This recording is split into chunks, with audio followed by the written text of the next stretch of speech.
ఒక్కసారి బిగ్గరగా అందరం మరలా హల్లెలూయా చెప్దామా? రెండు చేతులు పైకెత్తి హల్లెలూయా, హల్లెలూయా. మనం నేర్చుకుంటున్న అంశం, మనం నేర్చుకుంటున్న భాగం శ్రద్ధగా వినండి. దేవుడు మనల్ని స్నేహితుడా అని పిలవాలంటే దానికి తగిన జీవితం మనం జీవించాలి.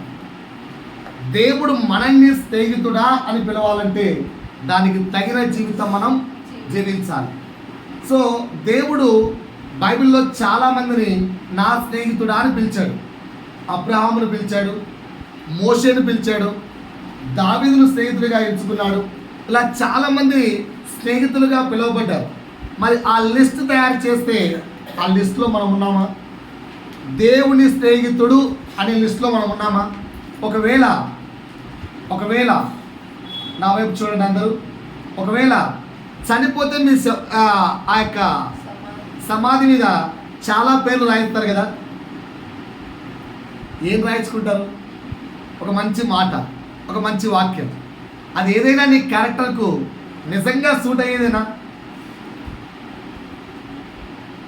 నిజంగా సూట్ అయ్యేటట్టుగా ఎవరైనా దేవుని స్నేహితుడు అని నీ సమాధి మీద రాయగలిగేటువంటి జీవితం మనకుందా?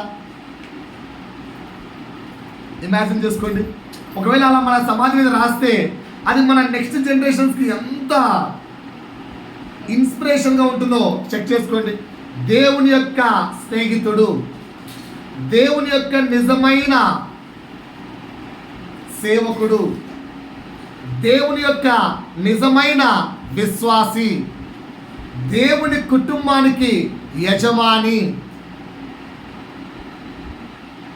అంటే కుటుంబాన్ని అంతా కూడా ప్రభువులో నడిపించిన మేల్ ఆ మాట రాసుకోవచ్చు. నేను నా పిల్లలు చెప్పాను, నేను చనిపోతే నా సమాధి మీద దేవుని యొక్క సేవకుడు, పనివాడు అని రాయండి. నేను దేవుని యొక్క పనివాడు, సేవకుడు అనే వర్డ్ కూడా నాకు వద్దు, పనివాడు, క్రీస్తు రాయబారి, ఆ వర్డ్ చెప్పాను. అలా మీకేమైనా వర్డ్స్ ఉన్నాయా అన్న? అలాంటి ఆలోచన మాకు రాలేదన్నా. ఎప్పుడు వచ్చేది? ఇంకెప్పుడు నేర్చుకుందాం. సో దేవుని స్నేహితుడు అని పిలువబడాలంటే ఒక 10 గుణాలు చెప్తానన్నాను. ఈ 10 గుణాలు మనలో ఉంటే మనని దేవుడు తన స్నేహితుడిగా పిలుస్తాడు. అందులో 5 గుణాలు చెప్పాను ఇప్పటికి. మొదటి గుణం ఏంటంటే ఏమాత్రము కూడా అనుమానము లేని విశ్వాసం ఉండాలి దేవుని పైన. అంటే in front of the lord నువ్వు ఒక అమాయకుడిగా ఉండాలి. నేను ఒక చిన్నప్పుడు నా విషయాన్ని గుర్తుకొస్తున్నాయి చెప్తాను. ఎంత అమాయకుని నేనంటే, ఏం చెప్పినా చేసేవాడిని. సీనియర్స్, నా సీనియర్స్ ఏం చెప్పినా చేసేవాడిని. రే ప్లేట్ ఇలా పెట్టుకొని ఆ ప్లేట్లో నీళ్ళు పెట్టుకొని తాగలంటే అంటే తాగేవాడిని. అరే నువ్వు ప్లేట్ పెట్టుకొని నేను నీళ్ళు వస్తా అంటే సరే అన్నా అనేవాడిని. అరే హౌస్లోకి వెళ్ళి కింద కూర్చోాలంటే కింద కూర్చునేవాడిని. అరే ఆ మంచం మీద కూర్చోాలంటే కూర్చునేవాడిని. అరే అది చేయడానికి చేసేవాడిని. వేరేది ఫాలో అయ్యేవాడిని కాదు. ఈయన నాకంటే పెద్దవాడు, ఆయన చెప్తే వినాలి. నా తండ్రి నాకు నేర్పించిన నీతి సూత్రం అది. పిల్లప్పుడు పెద్దలు చెబితే వినాలి.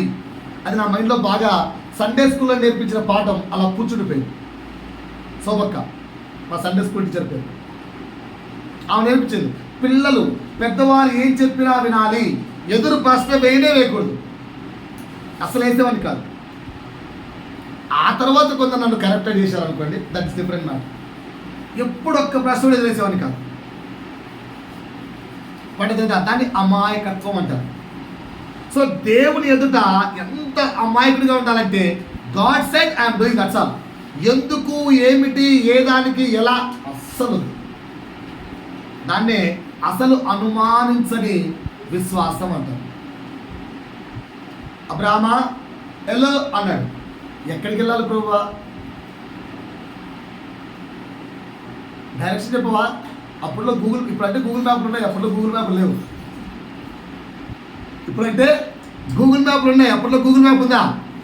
కర్ణాటక దేశం ఉన్నావు, ఎటు వెళ్ళాలి అంటే బాధ్యలో నువ్వు ఏమన్నా కనిపించి చెప్తావా? అస్సలు లేదు. ఎల్లు అన్న కాడ నుంచి మళ్ళా 21 సంవత్సరాలు మధ్య మధ్యలో చాలా డిస్ట్రాక్షన్స్ లేవు, కమ్యూనికేషన్స్, అయినా వెళ్ళిపోతూ వచ్చాడు. అనుమానము లేని విశ్వాసం ఉండాలి దేవుని పైన. దేవుడు ఉన్నాడా, దేవుడు చేస్తాడా, దేవుడు ఉంటే మాకు ఇలా అవుతుందా, దేవుడు అంటే ఇన్నొద్దు. God is there, we have to believe, that's all. 2, అచంచలమైన విధేయత. దేవుని ముందు ఏ కండిషన్స్ పెట్టకూడదు. ఇది చేస్తే, ఇది ఇస్తే, నువ్వు నాకు ఉద్యోగం ఇస్తే నేను నీకు దశభాగం ఇస్తాను, నువ్వు నాకు అది చేస్తే నేను నీకు ఫుల్ శాలరీ ఇస్తాను, నువ్వు నాకు భార్యనిస్తే నేను గుండు కొట్టించుకుంటాను, నువ్వు నాకు. దేవునితో కండిషన్లు వద్దు. Conditional oriented obedience not correct. అచంచలమైన ఏ కండిషన్ లేకుండా దేవుని యందు సరెండర్ అయిపోవాలంతే. ఇది 2వ మాటగా నేర్పించాను. 3వ మాట ఏం నేర్పించానంటే నిజమైన భక్తి. అంటే అర్థం ఏం చెప్పాను? ఇన్ అవుట్ ఒకేలా ఉండాలి. అవుట్ సైడ్ ఏమో క్రిస్టియన్స్ లాగా బిల్డప్ ఇస్తుంటాం, ఇన్సైడ్ ఏమో అన్ని విగ్రహాలు కలిగి ఉంటాం. అవుట్ సైడ్ ఏమో అలాగే తెల్ల సట్టేసుకొని ఉంటాం, ఇన్సైడ్ అంతా అన్ని బొక్కలే. ఒకసారి ఒక సేవకుడు చెప్పాడు, ప్రభు నన్ను పరలోక రాజ్యం తీసుకెళ్ళమని అడిగాట. అంటే దారా అని చెప్పాడు ప్రభు. ఓకేనా? ఎట్లా అంటే ఆయన చెప్పిన తర్వాత సాక్ష్యం విన్నాం మేము. పరలోక రాజ్యాన్ని తీసుకెళ్ళాట ప్రభు. తీసుకెళ్ళిన తర్వాత ఇదేంట్రా అంటే ఇది ఎంట్రీ గేట్ అని చెప్పాడు. రైట్, బాగానే ఉంది, బా సూపర్. అక్కడి నుంచి లోపల తీసుకెళ్ళాడు, అక్కడి నుంచి కొద్దిగా లోపల తీసుకెళ్ళాడు. అక్కడేంటి ప్రభు వెలుగు తేజమయం లాగుందంటే, అదేరా తండ్రి అయిన దేవుడు అక్కడ ఉన్నాడు, వెలుగు తేజమయం ఉందంటే మరి కనిపించడే అని కొంచెం అడుగు ముందుకేసాడు. వేస్తే అక్కడి నుంచి కొన్ని కిరణాలు జప్పని వచ్చి ఆయనలో నుంచి వెళ్ళిపోతున్నాయట. ఆయన చూసుకుంటూ ప్రభా ప్రభా ప్రభా నాకు హోల్స్ పడిపోయాయంటే, అరే పైకి తెల్లగా కనిపిస్తున్నావురా, తెల్ల సొక్క వేసుకొని లోపలంతా పాపపు హోల్స్ ఉన్నాయి. ఆ హోల్స్లోంచి ప్రభు కిరణాలు వెళ్ళిపోతున్నాయి. ఇన్ అండ్ అవుట్ పరిశుద్ధంగా ఉన్నవాడు మాత్రమే పరముడు చేరిన తర్వాత తండ్రిని చూడగలడు. ద ఇన్ అండ్ అవుట్ పవిత్రంగా జీవించిన ఏకైక వ్యక్తి యేసుక్రీస్తు. ఆయన ఒక్కడే తండ్రిని చూశాడు. వాటి అర్థమైందా? సో నిజమైన భక్తి అంటే నీ అంతరంగము అలాగే నీ యొక్క భాగ్యము 2 పరిశుద్ధంగా ఉండాలి. మనం బయటికేమో క్రైస్తవులము, క్రిస్టియన్స్ అని చెప్పుకుంటాం. ఒకసారి ఒక పర్సన్ దగ్గరికి వెళ్ళాం, ఆయన ఏజ్ అరౌండ్ 40. ఆదికాండం అంటే బైబిల్ ఎక్కడో పాస్టర్ అంటాడు. ఆదికాండం నేర్పించిన 6 నెలలకే ఐ వాంట్ టు స్పీచ్ అన్నాడు. పాస్టర్కి డబ్బులు ఇచ్చేవాళ్ళంటే ఎక్కువ అధికారం ఉంటాయి కదా అని షీట్ ఇచ్చేసాడు. వచ్చాడు, గబా గబా గబా గబా 45 నిమిషాలు మాట్లాడాడు. ఈరోజు దేవుల్లో లేదు, మళ్ళీ ఆయనకి వెళ్తాడు. ఇవన్నీ ఏంటంటే కపటం అన్నమాట. లోపల ఒకలా ఉంటారు, బయటకి ఇంకోలా ఉంటారు. ఇది భక్తి కాదు. ఇలాంటి క్రైస్తవత్వం మనకొద్దు. ఇన్ అండ్ అవుట్ ఎలా ఉండాలి? క్రీస్తును పోలిన వారిగా ఉండాలి. రైట్, అది నిజమైన భక్తి. 4వ మాట ఏం నేర్పించాలంటే నిజాయితీగా మాట్లాడాలి. ఎలా మాట్లాడాలి? నిజాయితీగా మాట్లాడాలి. 5వది ఏం నేర్పించాలంటే హై ప్రియారిటీ, మొట్టమొదటి స్థానం దేవునికి ఇవ్వాలి. మనం దేనికి ఇస్తాం? మొట్టమొదటి స్థానం ధనానికి, ఆస్తుల సంపాదనకు, బంధువులకు, ఫోన్లకు, లోకంలో ఉన్న వస్తువులు, కార్లు, బిల్డింగులు, స్థలాలు.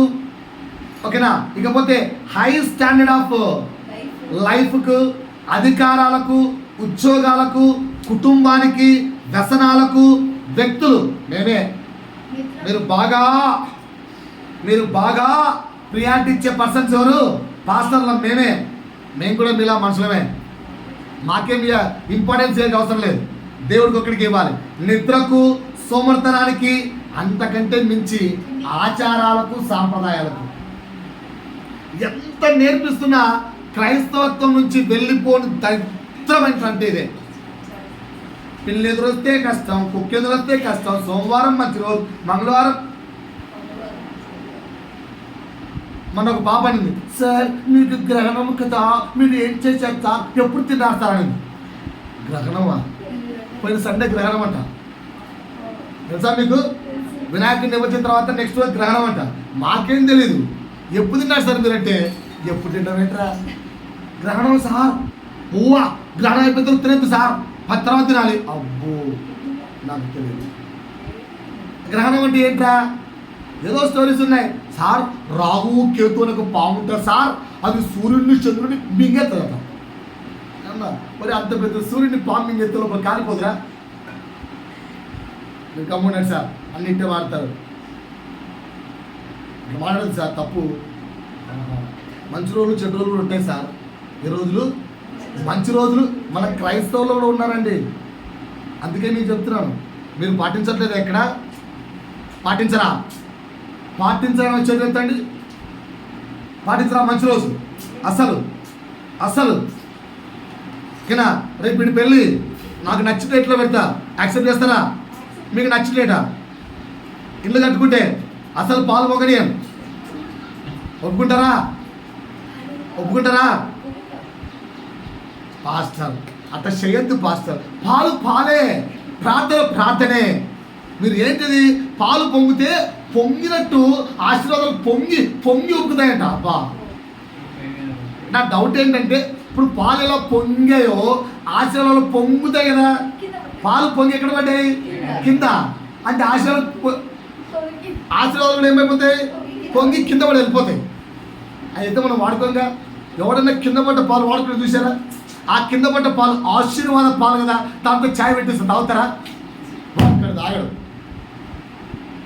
అంటే అర్థం ఏంటి? అవి మట్టి పాలే. సో ఆ విధంగా తన్నుకొని ఒకవేళ ఆశీర్వాదాలు అపవాదం నీకు ఇచ్చినా అవి బుగ్గి పాలైపోతాయి. అంటే ఈ ఆచారాలు, సాంప్రదాయాలు, మూఢనమ్మకాల మీద ఇంకా జనులు తొలట్లేదు బయటికి. చిన్న చిన్నగా చర్చికి మేము వెళ్ళామమ్మా, పెద్ద చర్చ్, పెద్ద చర్చ్. ఇవన్నీ ఎప్పుడు మారుతాం. ఇట్లా 5 విషయాలు నేర్పించాను. ఈరోజు ఇంకొంచెం ముందుకెళ్ళి 6వ విషయం నేర్పిస్తాను. నాతో బాగా ఆన్సర్ చెప్పాలి, మాట్లాడాలి. నేను కూడా మీ దగ్గర నుంచి తెలుసుకుందాం అనుకుంటున్నాను. బాలుగారు మీరు మాట్లాడతారా? ఆన్సర్ చెప్తారు కదా. ఈరోజు మీకు హాలిడే అనుకోండి. ఈరోజు అంటే ఏదో ఒక రోజు. సిస్టర్కి హాలిడే, వైఫ్ అండ్ హస్బెండ్ హ్యాపీగా, పిల్లలు లేరు ఇంట్లో, ఎవరు లేరు, వైఫ్ అండ్ హస్బెండ్ ఇద్దరికి మంచిగా హాలిడే దొరికింది. ఓకేనా? ఏమనుకుంటారు లోపల? టుడే వైఫ్ అండ్ హస్బెండ్ మంచిగా మాకిద్దరికి ప్రైవసీ దొరికింది, హ్యాపీగా సమయాన్ని గడపాలి అనుకుంటారా? అనుకోరా? అనుకుంటారు కదా. మీకు హాలిడే దొరికితే చేస్తారు. రైట్, నేను చెప్తాను బాగానండి. రోజంతా హాలిడే దొరికింది.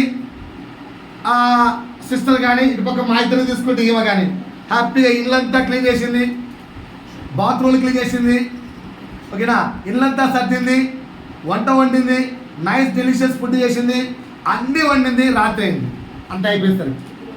ఇప్పుడు నా క్వశ్చన్, భార్యలారా భర్తలారా? ఫస్ట్ భర్తలు ఆన్సర్ చెప్పండి. బాబు నేను ఒకరిని, బ్రదర్ ఒకరు. ఆన్సర్ ఏంటంటే, క్వశ్చన్ ఏంటంటే, నీ భార్య నీతో సమయం గడిపినట్టేనా? రోజంతా ఇంచుమించు 12 గంటల పైన, మార్నింగ్ అంటే 12 గంటల సమయము నీ భార్య నీతో గడిపినట్టేనా?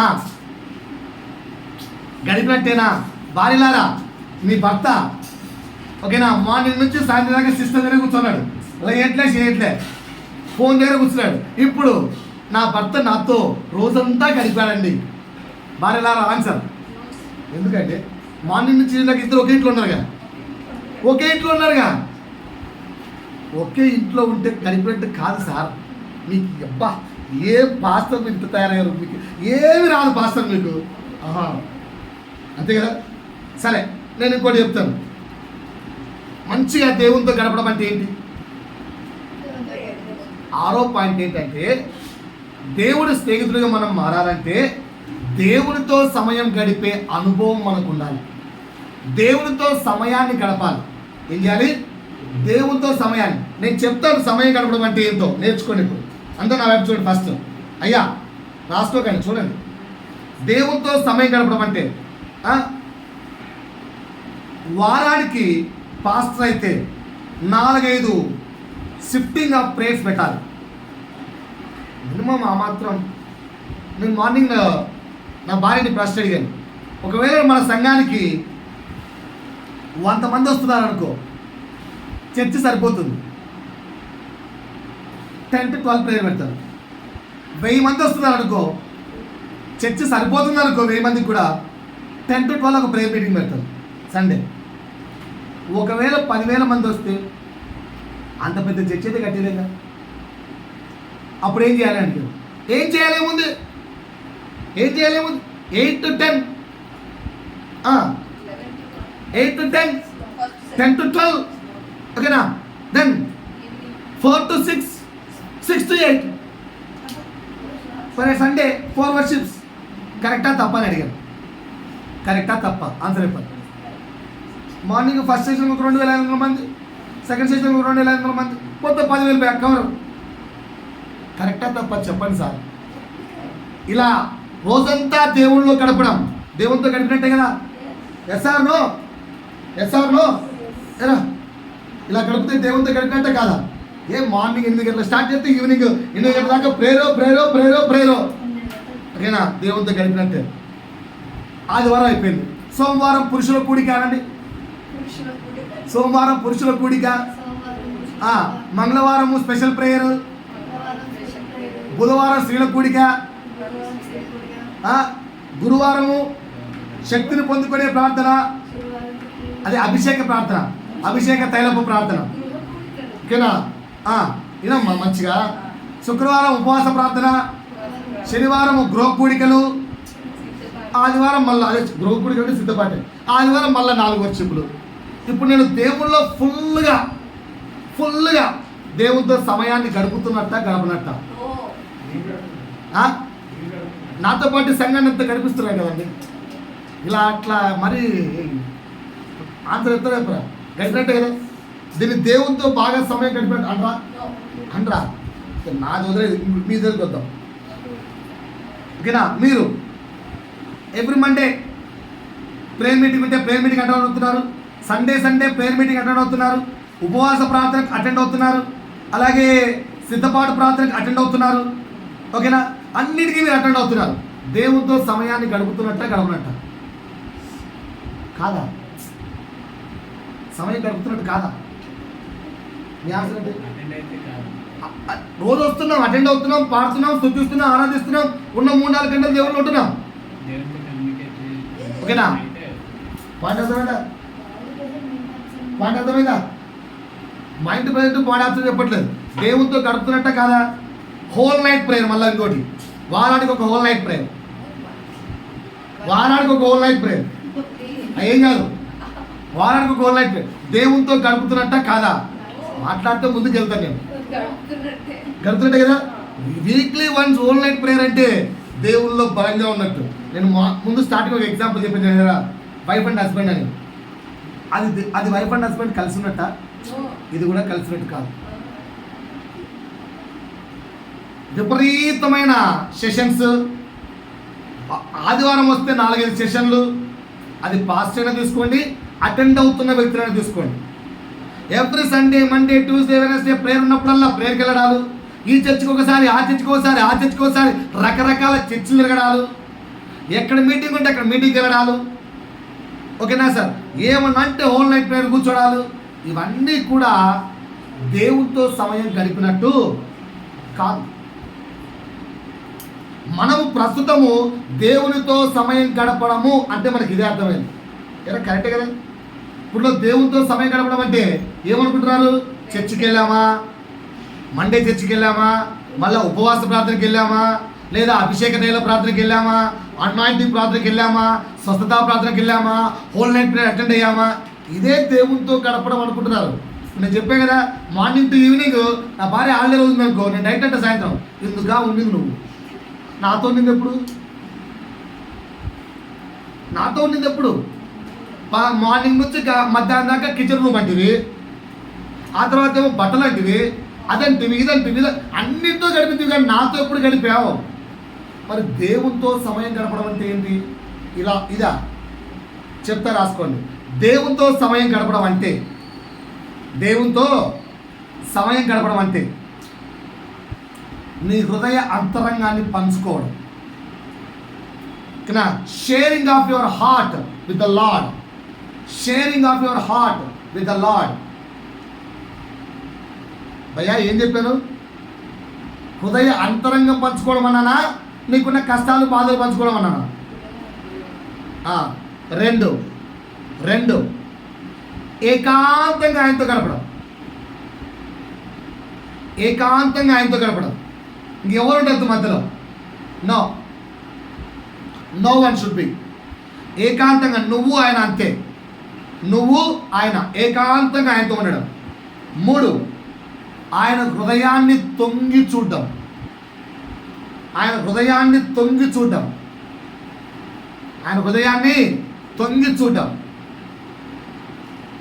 4, ఆయన ఆశలకై సిద్ధపాటు కలిగి ఉండడం. అయ్యో దేవుడికి నాతో ఏదో పని ఉంది, ఐఎమ్ రెడీ లార్డ్ అని ఉండాలి. దేవుడికి నాతో ఏదో పని ఉంది, ఐఎమ్ రెడీ లార్డ్ అని ఉండాలి. ఆయన కొరకు సిద్ధపాటు కలిగి ఉండడం. 5, నీ సంతోషాన్ని, నీ ఆనందాన్ని ఆయనతో పంచుకోవడం. That is called as worship. చర్చిలో గుంపులో చేసే వర్షిప్ కాదండి. ఇప్పుడు ఇక్కడ డమ్ము టమ్మకిట్టమ్మ అట్టులకిట్టమ్మ అట్టుమ అనుకుంటామనుకో, ఆటోమేటిక్గా ఊగిపోతావు. ఎవడైనా ఊగుతాడు. అది మనిషికి దేవుడిచ్చిన ఒక వరం. అర్థమవుతుందా? నువ్వు మంచి మ్యూజిక్, ఇప్పుడు హోసన్నా మ్యూజిక్ వెళ్ళి కూర్చున్నావు అనుకో, ఎంత సచ్చుగా కూర్చున్నాడు కూడా ఒకనొక టైంలో ఊగిపోతాడు. ఎందుకు? అంతే. దేన్ని బట్టి కొట్టేవరా? మ్యూజిక్ని బట్టి కొట్టాడు. అది వర్షిప్ కాదు. దేవుని అది ఆరాధించినట్టు కాదు. అది ఒక రకమైన ఆరాధన. దేవుడు కోరుకునేది తెలుసా? Personal worship. నువ్వు ఆయన కూర్చున్నప్పుడు నీ హృదయ అంతరంగంలోంచి పెళ్ళుమికే పాట.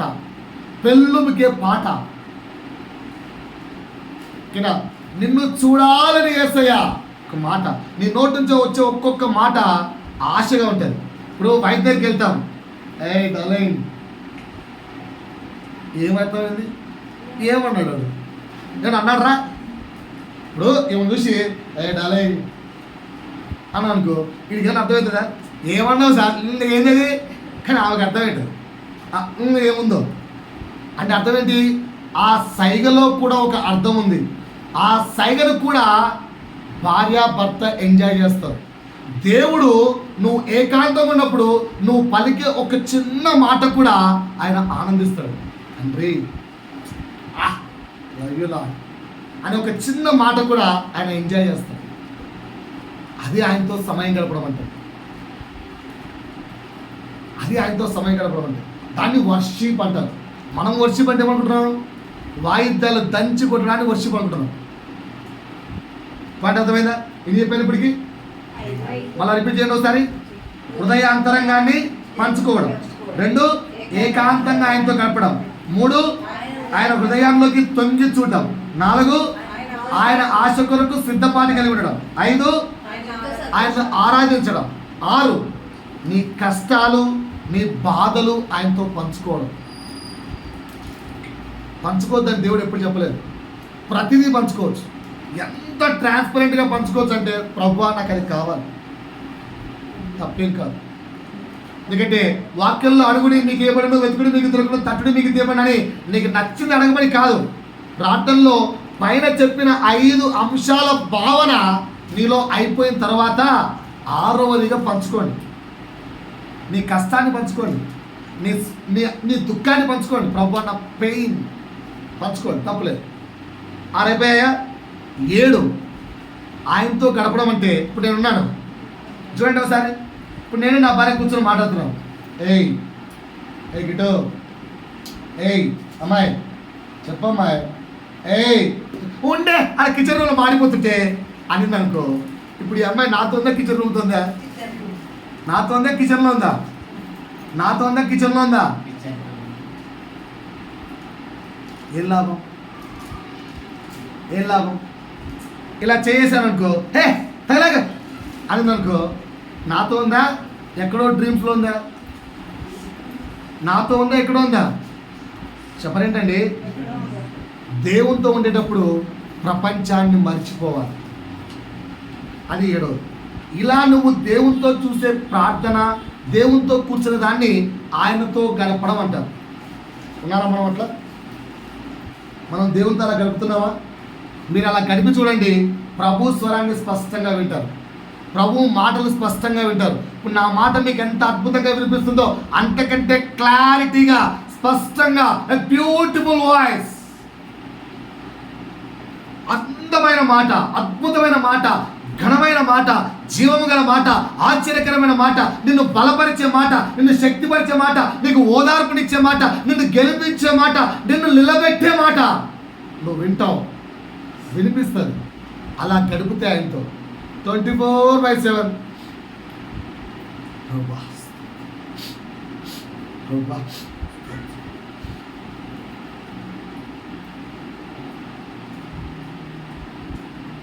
ఏంటి పేర్లు? ఇక్కడ నుంచి పేర్లు, ఇక్కడ నుంచి చీమిడి, ఇక్కడ నుంచి ముగ్గులు. ఇదా ప్రార్థన, దేవుల్లో గడపడం. నిన్ను నీవు మరిచి దేవునితో గడపాలి, నిన్ను మరిచిపోయి ప్రభుతో గడపాలి. అలా గడిపిన నాడు నిన్ను స్నేహితుడా అని పిలుస్తాడు. మామూలుగా గడపడానికే ప్రస్తుతం ఉన్న క్రైస్తవులకు సమయం లేకుండా పోయింది.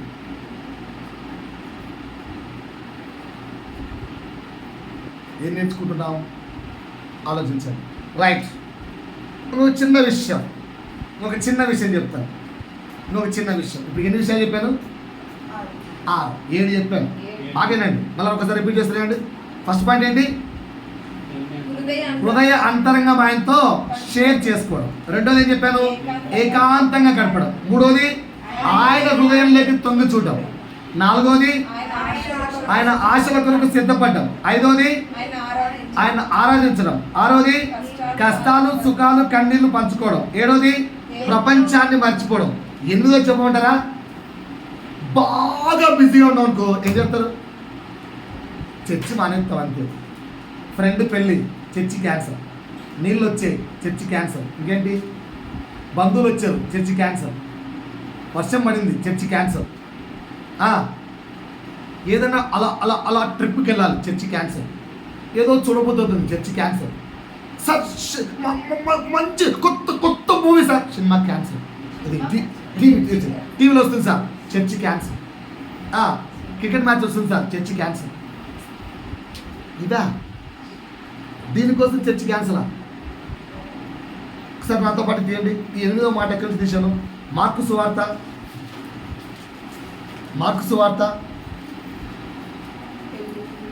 1వ అధ్యాయము 35వ వచనం. ఒక్కసారి ఆగమ్మ, అచ్చే ఇక్కడ ఎట్లే పెట్టుకో. యోహాను సువార్త 4వ అధ్యాయము 31వ వచనం నుంచి 34 ఫస్ట్ చదివి తర్వాత అక్కడికి వెళ్దాం. ఆలోగా శిష్యులు బోధకుడా భోజనము చేయమని ఆయనను అడగగా, అందుకు యేసయ్య, అరే నాన్న శిష్య, భుజించుటకు నాకు మీకు తెలియని ఆహారము నా యొద్ద ఉన్నదని వారితో చెప్పగా, శిష్యులు ఏమనుకుంటున్నారు? మేబీ మనం వెళ్ళేటప్పటికి ఎవరన్నా మేబీ ఏమైనా యేసయ్యకు ఫుడ్ పెట్టారేమో అని అనుకుంటుంటే,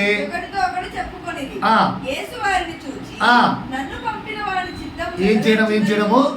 నన్ను పంపిన తండ్రి చిత్తము నెరవేర్చడము నాకు ఆహారమై ఉన్నది. ఈ మాటను ఎందుకు చెప్తున్నా అంటే, బాగా నా వైపు చూడండి. నాన్న ఏం చేయాలి, డాడీని డిస్టర్బ్ చేయొద్దు. అందుకని ఇక్కడ వచ్చి కూర్చోమన్నా కదా డైలీ. గుడ్ గర్ల్ కదా, గుడ్ గర్లా బ్యాడ్ గర్లా? గుడ్ గర్లా, ఇక్కడ కూర్చోమని చెప్పాను. ఈరోజు మీ ఫ్రెండ్స్ రాలేదు, తుప్పా పెట్టావు. రైట్, విన్నానా? ఏంటట? ఎందుకు మాట చెప్తున్నా? ఆయన జీవించిన కాలం 33.5 సంవత్సరాలు. 1 to 30 years అమ్మ నాన్న దగ్గరే ఉన్నాడు. ఆయన పరిచర్య చేసిన రోజులు ఎంత? 3.5 గంట. 3.5 సంవత్సరాలు. ఎంత అద్భుతంగా చేశాడంటే, తినడం మీద కూడా ధ్యాస ఉంచకుండా చేశాడు.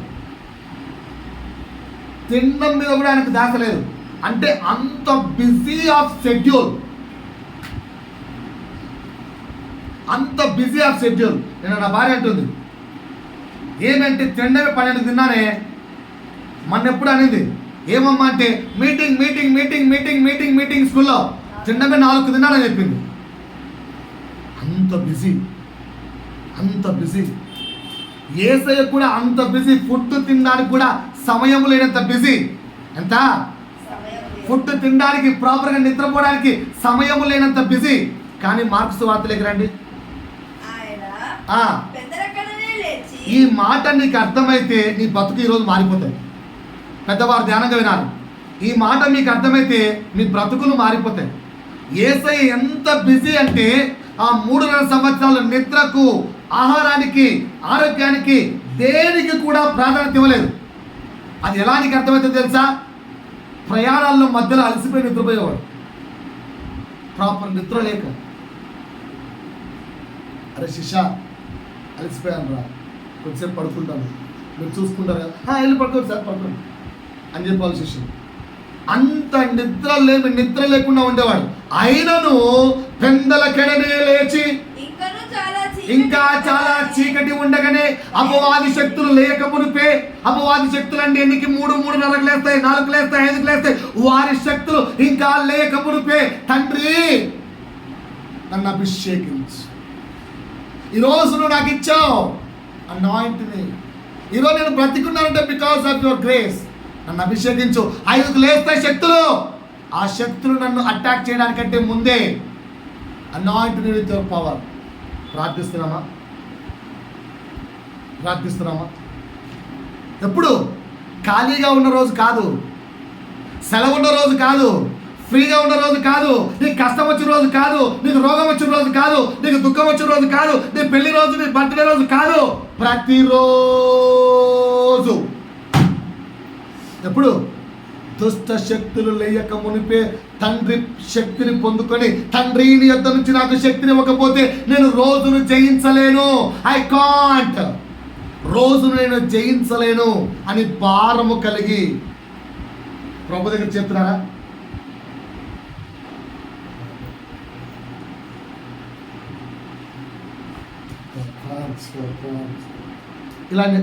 ఇలా ప్రార్థన చేస్తున్నారా? ఎలాంటి ప్రార్థనలు ఉన్నాయి? అందుకే పెందలక్కడ లేచి కూర్చున్న ప్లేస్లో కూర్చుని నిద్రపోతామని చెప్పి అరణ్యమునకు వెళ్ళి మోకాళ్ళ కూని యేసు ప్రార్థించాడు. ఆయన అంటే యేసయ్య సార్. ఇంకొక ఎగ్జాంపుల్ తీయండి, దానియేలు తీయండి. దానియేలు గ్రంథము 6వ అధ్యాయం 10వ వచనం తీయండి. ఇంకొక వ్యక్తిని చూపిస్తాను. దానియేలు గ్రంథము 6వ అధ్యాయం 10వ వచనం తీరా. దానియేలు గ్రంథము 6వ అధ్యాయం 10వ వచనం తీయాలి. సంతకము చేయబడేనని దానియేలు తెలుసుకొనెను. ఇక్కడ 737వ పేజీ, 737, పేజ్ నెంబర్ 737, 6వ అధ్యాయం కనిపిస్తుందా? నిద్రించుకున్నా 737, 600, సరే 6వ అధ్యాయం 10వ వచనం కనిపిస్తుందా? ఏమంట? ఇట్టి శాసనము రాజుకు తప్ప, రాజు ప్రదర్శించిన బొమ్మకు తప్ప దేనికి ముక్కకూడదు, దేనికి ప్రార్థన చేసుకోకూడదు. ప్రార్థన చేసుకుంటే సింహాల బోన్లో పడేయడమే. అలాంటి శాసనం మీకేమన్నా వాడికి కష్టం ఉందా? ప్రార్థన చేసుకుంటే చంపేస్తాను చెప్పారు ఎవరన్నా? ప్రార్థన చేసుకుంటే కాల్ చేస్తాను చెప్పారా? ప్రార్థన చేసుకుంటే నువ్వు అసలు ఇండియాలో ఉండదని చెప్పారా? ప్రార్థన చేసుకుంటే కాలు నరికేస్తాను చెప్పారా? ప్రార్థన చేసుకుంటే మీకు ఫుడ్ అని చెప్పారా? ఏం చెప్పారు? ఇంకా అలాంటి కష్టాలు రానున్న రోజుల్లో రాబోతున్నాయి. ప్రార్థన చేసుకున్న వాడికి కిరాణా ఇవ్వరు, రేషన్ ఇవ్వరు. ప్రార్థన చేసుకున్న వాడికి ఆధార్ కార్డు ఉండదు, ప్రార్థన చేసుకున్న వాడికి ఆధార్ కార్డు ఉండదు. అలాంటి రోజులు రాబోతున్నాయి. అలాంటి రోజులు రాకముందే, ఏ కష్టం ఇంకా లేకముందే, ఇంకా సుఖంగా ఉన్నప్పుడే మనం ప్రార్థన చేయలేకపోతున్నామే. కానీ దానియేలు నుండి అట్టి శాసనము సంతకము చేయబడినని దానియేలు తెలుసుకొని అతడు తన ఇంటికి వెళ్ళి అతడు తన ఇంటికి వెళ్ళి ఇది యథాప్రకారముగా ఇది ఇది అండర్లైన్ చేసుకోవాల్సిన వాడు యథా ప్రకారంగా. అనుదినము ముమ్మారు మోకాళ్ళుని. అయ్యా నా వైపు చూస్తున్నారా, అమ్మా నా వైపు చూస్తున్నారా? ఏంటట, కష్టం వస్తేనే ప్రార్థన చేస్తున్నారే. సింహాల బోన్లో పడేస్తానంటే కూడా అంటే దేవుడికి ఎంత విలువ ఇస్తున్నాడండి, ఆ దేవుడితో గడిపే సమయానికి ఎంత ప్రాధాన్యత ఇస్తున్నాడు. రీసెంట్గా మా వాళ్ళు వచ్చారు, మా అమ్మ మేము పెళ్ళికి వెళ్ళాను సండే రోజు.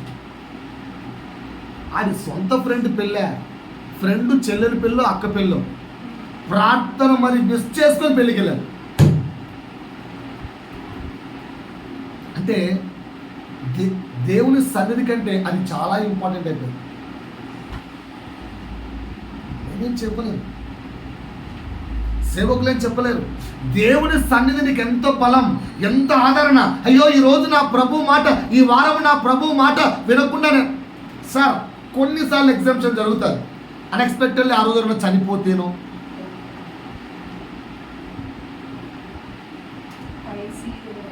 ఐసీయూలో ఉంటేనో కొన్ని చెప్పలేదు. కానీ దేవుని సన్నిధి అంటే ఎంత విలువలేని క్రైస్తవులుగా మనం ఉన్నాం ఒకసారి చెక్ చేసుకుందామా? ఇప్పటికీ దగ్గర 2 ఏళ్ళము చెప్తున్నాను, సంఘము ప్రారంభ సమయం 10. ఎంతమంది ఉన్నారు?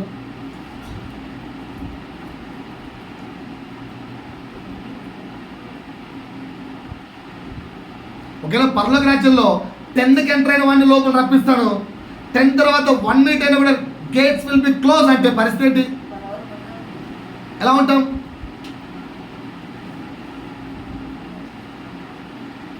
అంటే దేవుని సన్నిధి యొక్క దేవునితో సమయం గడపడం అనేది ప్రాధాన్యత లేకుండా మారిపోయింది.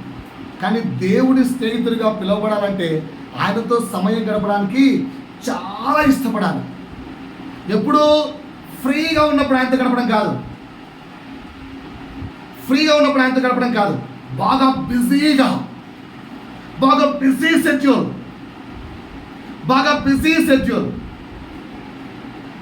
నేను 1 month నుంచి ప్రయత్నిస్తున్నాను, ఓడిపోతూ గెలుస్తున్నాను. చాలా బిజీ షెడ్యూల్. ఉన్న సమయంలో ప్రభుతో గడపాలి. ఇంకో వ్యక్తిని చూపించమంటారా? ఇంకో వ్యక్తిని తీయండి. నిర్గమాకాండము 33వ అధ్యాయము 11వ వచనం. ఇక్కడ మోషే కనిపిస్తాడు. నిర్గమాకాండము 33వ అధ్యాయము. ఒక్కసారి నా వైపు చూడండి అమ్మా. నిర్గమాకాండము 33వ అధ్యాయం 11వ వచనం. నిర్గమాకాండము 33 చదవని చేస్తారు సరే బిగ్గరగా. నిర్గమాకాండము 33వ అధ్యాయం 11వ వచనం. మనుష్యుడు తన స్నేహితులతో మాట్లాడినట్టు యెహోవా మోషేతో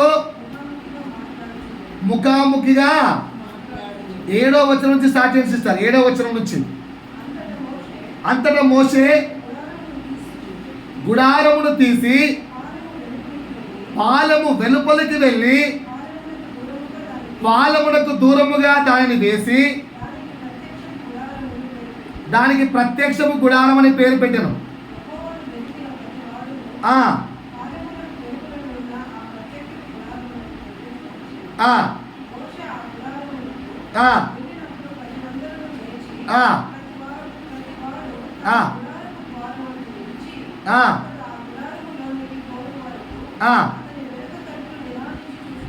రైట్. ఇంకా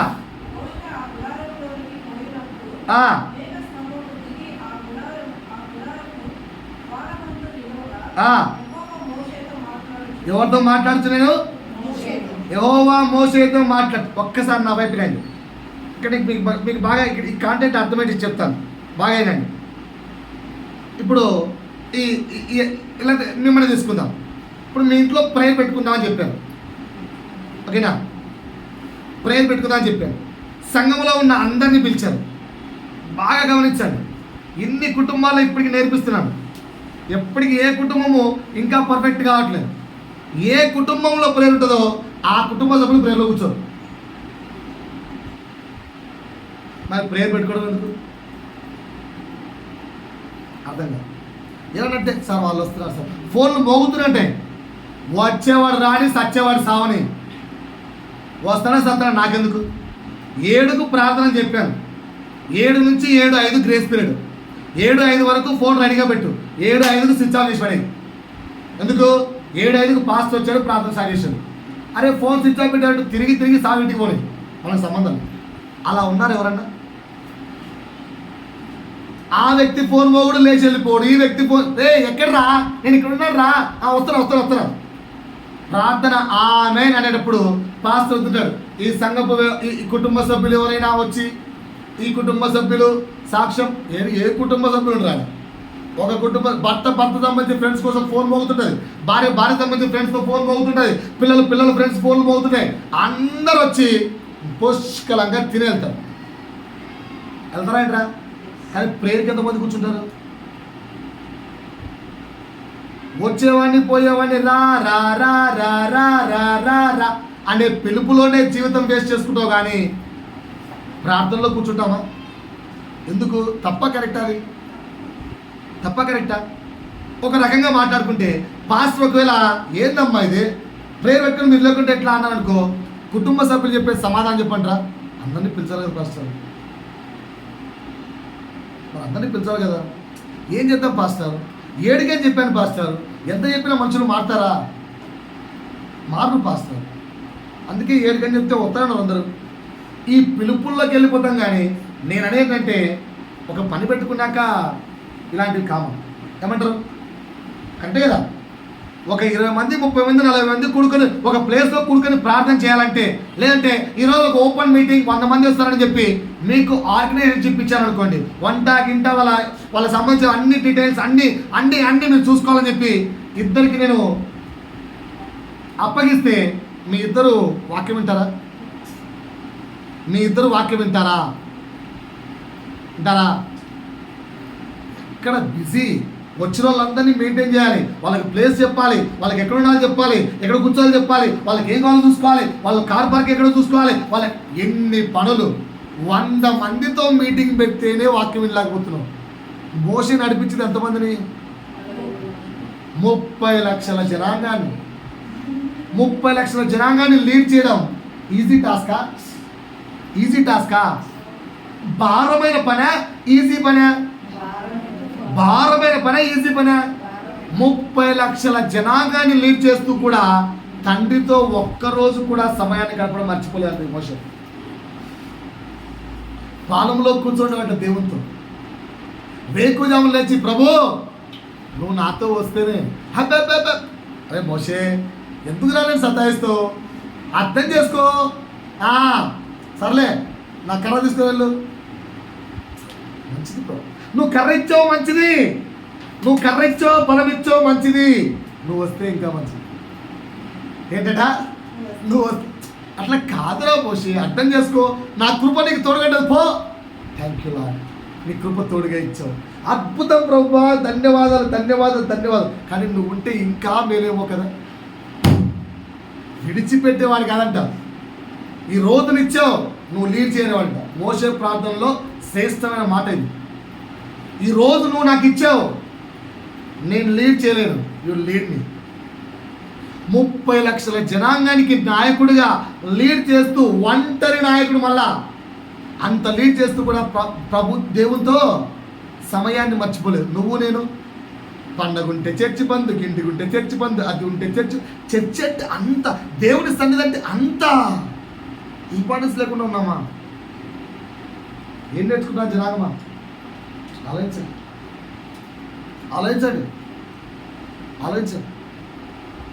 అర్థమవుతుందా? మరి మనం ఎప్పుడు దేవుని స్నేహితులం అవుతాం ఇలా ఉంటే? సో 8వ మాట ఏం చెప్పాను? చాలా బిజీ షెడ్యూల్లో కూడా ప్రభువుకు సమయం ఇవ్వడం, ఆయనతో గడపడం. చాలా బిజీ షెడ్యూల్లో ప్రభువుకు సమయం ఇవ్వడం, ఆయనతో గడపడం అంటే.